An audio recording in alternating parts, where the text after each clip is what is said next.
ఎక్కడికి వెళ్ళావు? చెప్పు. ఏమిట్రా నువ్వు చేసిన పని? చెప్పు, ఎక్కడికి వెళ్ళి వస్తున్నావు? చెప్పు. ఏమిట్రా నువ్వు చేసిన పని?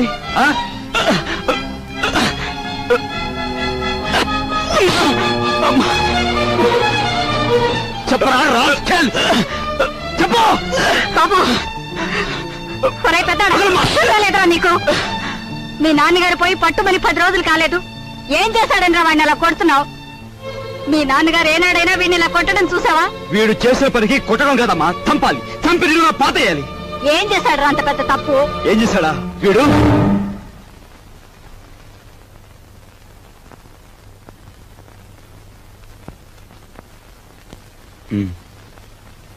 బాబు, వీడిని తమ్ముడురా. తప్పు చేస్తే శిక్షించాల్సిందే. కాకపోతే ఆ సమయంలో వీడిని తమ్ముడని మాత్రం గుర్తుంచుకుంటే చాలు. పత్రా.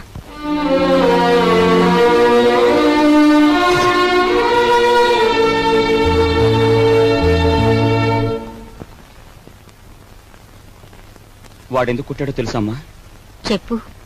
పక్కన కాబోయే పెళ్ళం ఉంది కదా, ఆవిడ ముందు గొప్పలు చూపించుకోవడానికి. ఒరే కృష్ణ, నువ్వు చిన్న కొడుకువైతే నీకంటే ముందు పుట్టిన పెద్ద కొడుకురా వాడు. నీకంటే ముందు నుంచే చూస్తున్నాను. వాడెప్పుడూ తప్పు చేయడు. వాడితో ఉన్న ఆ పిల్ల వాడంత గొప్పదని నా అభిప్రాయం. ఏం జరిగిందో తెలుసా అని వాడు నిన్ను చూసి వణికిపోయినప్పుడు నీ గురించి ఏ దుర్వార్త వినవలసి వస్తుందో అని భయపడ్డాను. ఏం జరిగిందని అడగటానికి కూడా ధైర్యం చాలకు వచ్చేశానురా.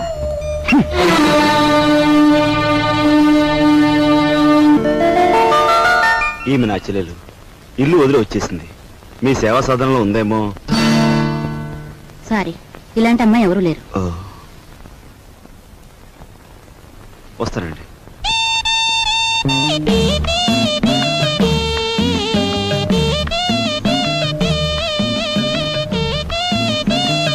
ఇలా రా.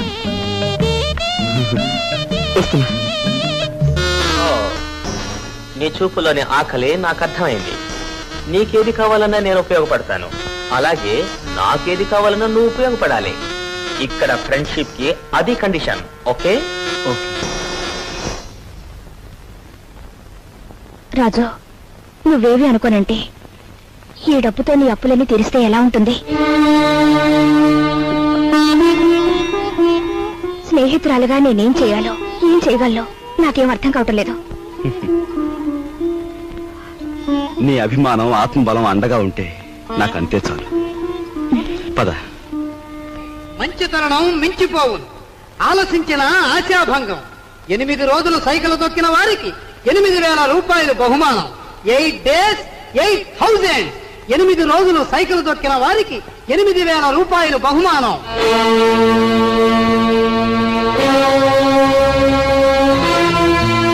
రాజు, అప్పులు తీర్చడానికి నువ్వు సైకిల్ తొక్కుతున్నావట. మనలాంటి కుటుంబాల్లో పుట్టి ఇలాంటి పనులు చేస్తే ఎంత పరువు తక్కువగా ఉంటుందో ఆలోచించు. నేను చాటుగానో సన్నాసి బుద్ధితోనో దొంగతనం చేస్తున్నాను అనుకో, లేదా కన్నవాళ్ళనే వెన్నుపోడు పొడుస్తున్నాను అనుకో, లేదా అప్పుల చేత పంచాయతీ జరిపించాను అనుకో, అప్పుడు నేను 10 మంది చేత చీ అనిపించుకునేవాడిని అవుతాను. ఏమిటా నువ్వు మాట్లాడేది? మొన్నటికి మొన్న కుమ్మరాడి దగ్గర కూలిపిని కొప్పుకొని ఏంటి పరువు మీద పెద్ద బండ పడేస్తావు. ఇవాళ మీ నాన్న చచ్చిపోయాక. ఆగు, ఇప్పుడు నువ్వేమిటి మాట్లాడింది? మా నాన్న చచ్చిపోయాడా? ఆ మాట నువ్వంటున్నావా? నువ్వు ఏమిట్రా అది?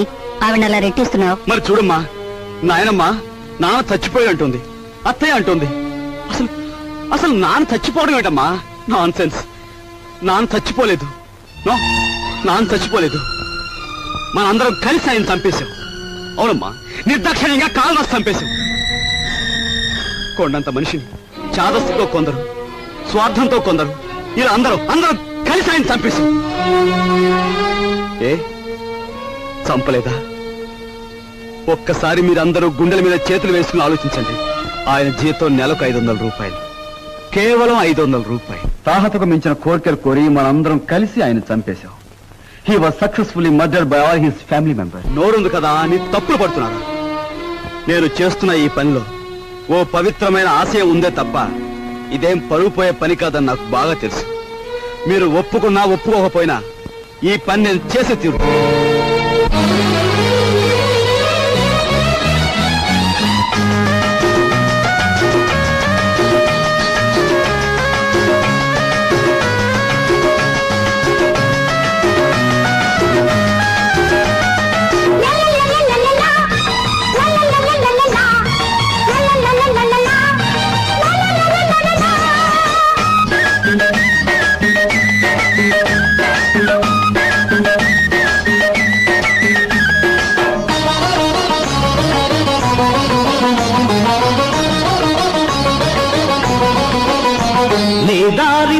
దారి పోవోయి బాటసారి నీ ఆశలే భరించగా ధ్వనించు విజయభేరి నీ ఆశలే భరించగా ధ్వనించు విజయభేరి నీ దారి పూల దారి పోవోయి బాటసారి నీ ఆశలే భరించగా ధ్వనించు విజయభేరి నీ ఆశలే భరించగా ధ్వనించు విజయభేరి.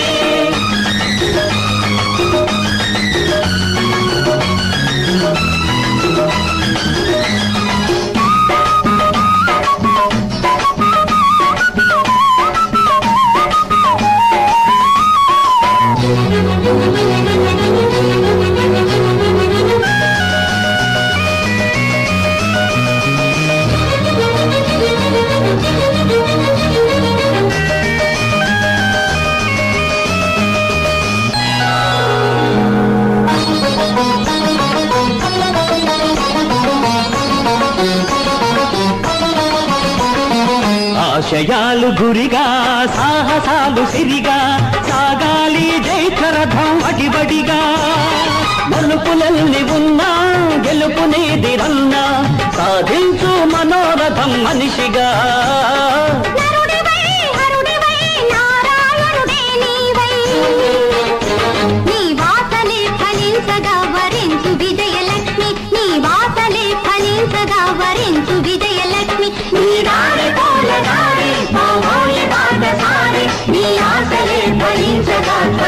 విజయభేరి నీ ఆశలే ఫలించగా ఫలించు విజయభేరి.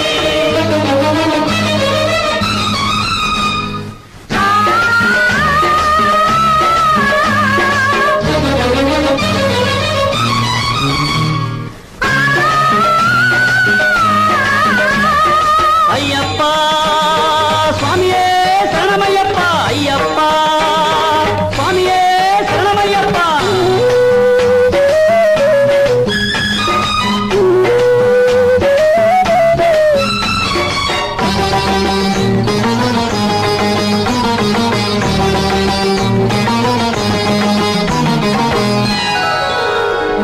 కాళరాత్రి ముగిసే కాంతి రేఖ మెరిసే నీ మండిన గుండెల నిట్టూర్పులలో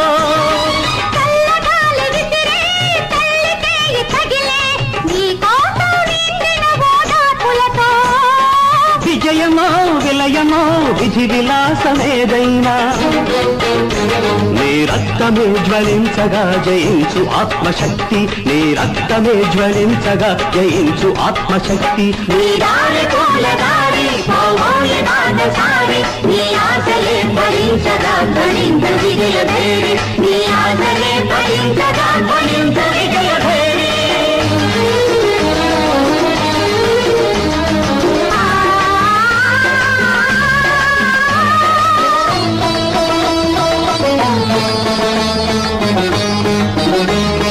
అయ్యప్ప స్వామియే శరణమయ్యప్ప అయ్యప్ప స్వామియే శరణమయ్యప్ప.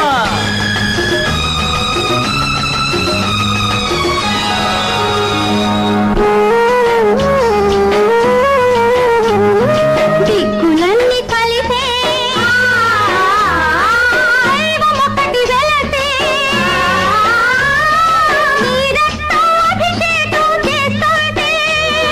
మతములన్నీ కరిగే మమత దివ్య వెలిగే నీ ప్రాణం నైవేద్యం పెడుతుంటే వీరుడివై ధీరుడివై విక్రమాకుడివి నీవై నీ లక్ష్యమే సిద్ధించగ దీవించు దైవ శక్తి నీ లక్ష్యమే సిద్ధించగ దీవించు దైవ శక్తి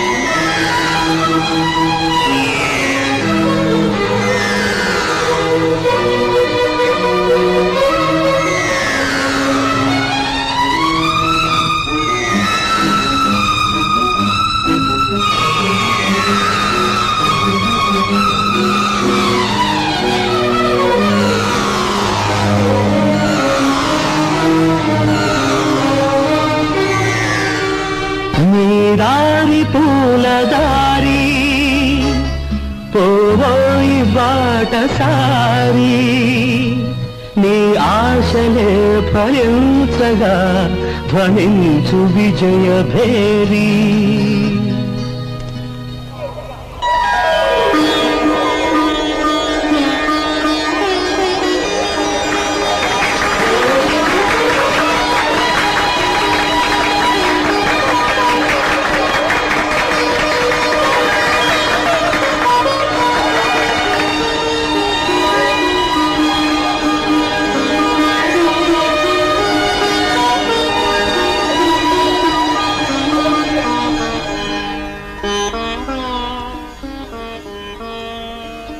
ఇవాళ నీ కొడుకు ప్రయోజకుడైనందుకు ఇప్పుడు నువ్వు ఉంటే ఎంత ఆనందించేవాడివిరా.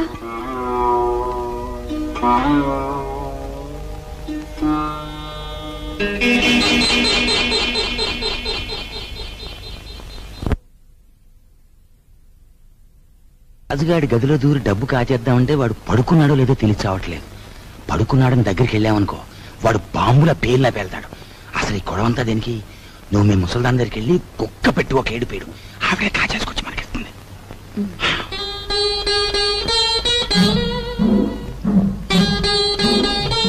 రాజు సైకిల్ దుక్కి సంపాదించిన డబ్బుతో ముందు అప్పులు తీరుస్తానంటున్నాడు. మమ్మల్ని మాత్రం ఆగమంటున్నాడు.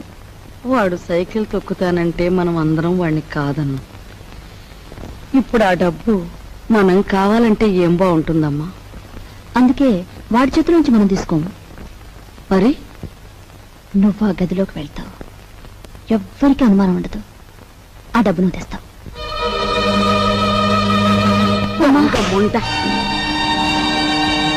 వాడు పగలనక రాత్రనక కష్టపడి రక్తం ఓడ్చి సంపాదించిన డబ్బు దొంగిలించమంటావా?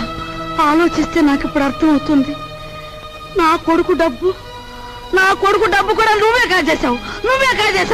వాళ్ళు నువ్వే చంపేశావు.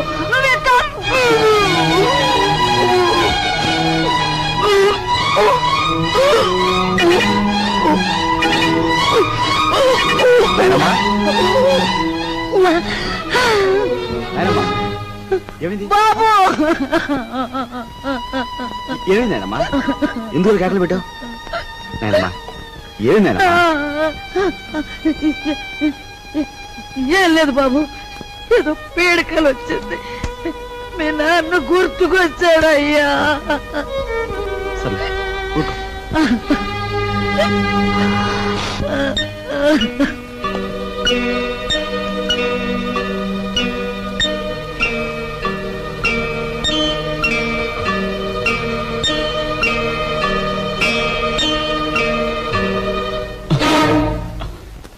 ఏమిట్రా లోపల నుంచి వస్తున్నా? ఏమిటి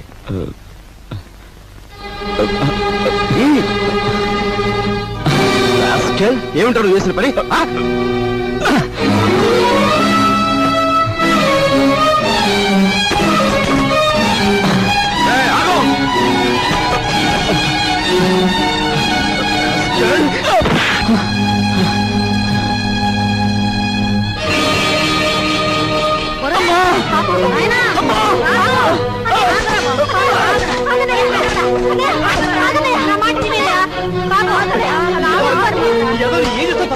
అమ్మా వదలమ్మా, మీరు కూడా అమ్మా.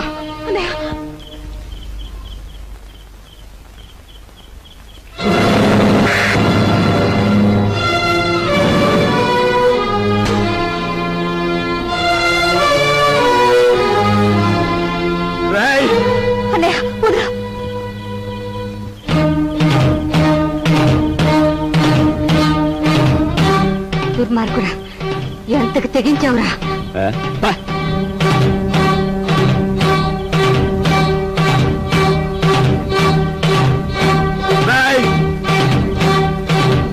తప్పు చేస్తే శిక్షించాల్సిందే. కాకపోతే ఆ సమయంలో వీడిని తమ్ముడని మాత్రం గుర్తుంచుకుంటే చాలు. తమ్ముడు ఎవడ్రా నీకు తమ్ముడు? ఒక సిగరెట్ వెలిగించినంతసేపు లేదు నీ పెద్దరికం, ఒక దమ్ము లాగినంతసేపు లేదు నీ పెద్దరికం. అందుకోసం నువ్వు ఎగిరిపడిన అవసరం లేదు. ఏమిటి నీ గొప్ప? నాన్న చచ్చిపోయి 4 రోజులు కాలేదు, రకరకాలుగా అధికారం చలాయించాలని చూస్తున్నావు. నీ పెద్దరికం నాకు అక్కర్లేదు. సచ్చినాడ ముసలిముండా. ఐఎమ్ సారీ, నీకు మర్యాద ఇవ్వాలి కదూ. చూడు మిస్టర్, నీకు ఎవరి పెద్దరికం అక్కర్లేదనుకుంటే ఈ ఇంట్లో నుంచి తక్షణం బయటకు వెళ్ళిపోవచ్చు. నేను ఇంట్లోంచి వెళ్ళిపోవాల్సి వస్తే ఏం జరుగుతుందో తెలుసా? నువ్వు ఈ ఇంట్లో ఉండాలంటే ఏం చేయాలో తెలుసా? తెలుసు. నిన్ను అన్నా అని గుర్తించాలి, నువ్వు తంతే పడుండాలి. అంతేకాదు, దున్నపోతుల తింటూ కూర్చోకూడదు. కాయ కష్టం చేసైనా సరే సంపాదించాలి, అప్పుడే నీకు తిండి. ఓహో, సంసారం సవ్యంగా సాగాలంటే ఇంట్లో అందరూ కష్టపడాలి, అలాగే ఇంటి పరువు కాపాడాలంటే అందరూ కలిసి ఉండాలి కదూ.